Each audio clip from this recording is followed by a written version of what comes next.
And any teenager out there has a difference with their parents. You know what I'm saying? They don't like their parents, and I was just getting at the rebellious age. I wanted to do my own thing. I wanted to hang out with my friends. Mom was trying to change me. No, it's not going to happen. You know, my dad used to get on to me. You know, you need to change, yada, yada, yada. And, you know, it wasn't getting through my thick skull, pretty much.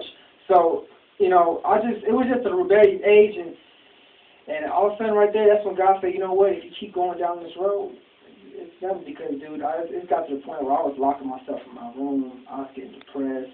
You know, all I wanted to do was hang out with my friends. I used to sneak out the house. It's just that's when I think that's right there when God said, so like basically like all of you fell in the rebellious stage when you against your parents and all that. If you have one thing to say right now to all those youth that are getting caught up in that mix and that are rebellious with their parents and that are tripping on their moms, their pops. And, you know, a lot of you, come on, what you don't get like that, you know. I was like that. What you don't get like that with your parents, where they want to, parents tell them to do something, they don't want to do it. Tell them go to well, church. pretty much, the thing is the kids nowadays, you know, they see life and they see what they see on the TV, what they see on what they want to do. In order for them to do it, you know, they got to break away and do their own thing. But what these kids don't know is they're too young. They're old enough to know what's out there, but they're too young to go out there. Okay? Yeah. And the parents are still trying to be their parents and shelter them and say, no, you know what, let me prepare you for life. And the kids are like, no, I see other things, I want to go do it.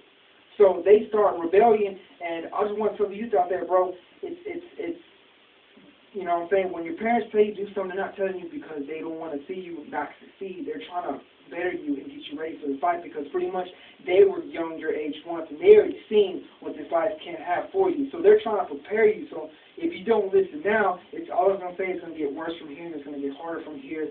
So it's just best for you just to listen. I know it's rough, and I know you have those times like, man, you know, I just don't want to live here no more. You know, and that's when the devil comes in. That's when they start hitting them. Say, you know what, you can go do your own thing. You know, they start putting these choices in their head, and the youth is like, you know what, yeah, let me go do that. I want to go do that. You know what, let's sneak out. You know what I'm saying? And the devil just gives you decisions at a young age, because that's when they get you. They can get you when you're young, and there's no turning back. And that's what the devil was trying to do with me. He was trying to get me at the age of 10 and 11.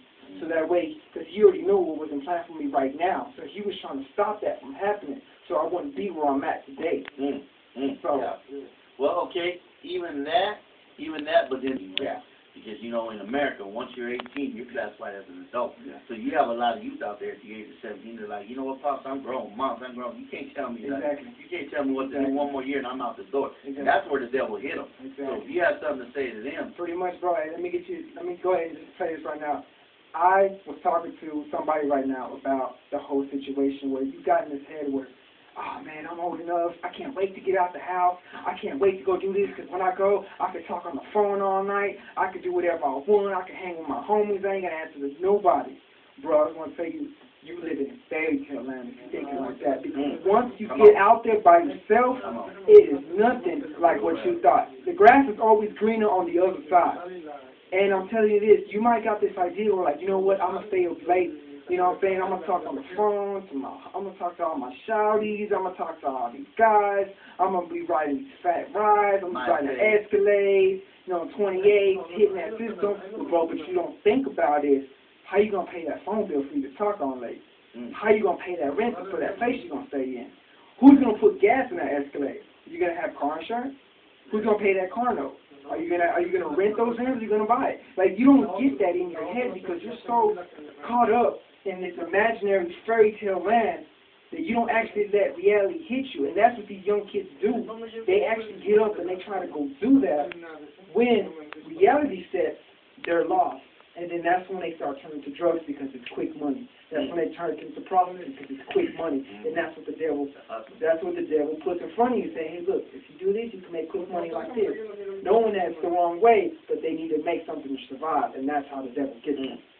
That's my boy Phil Dog right there. You know, I know you got to be from Texas, especially Funky Town, D-Town. He go talking about rides and rims. He's throwing out 28s and 24s. That's a big dog right there. Yeah. He's talking about the big stuff. But that's real talk right there. That's real talk to let you know. You know, I was checking this out the other day, and there was this guy on TV talking about parenting and youth.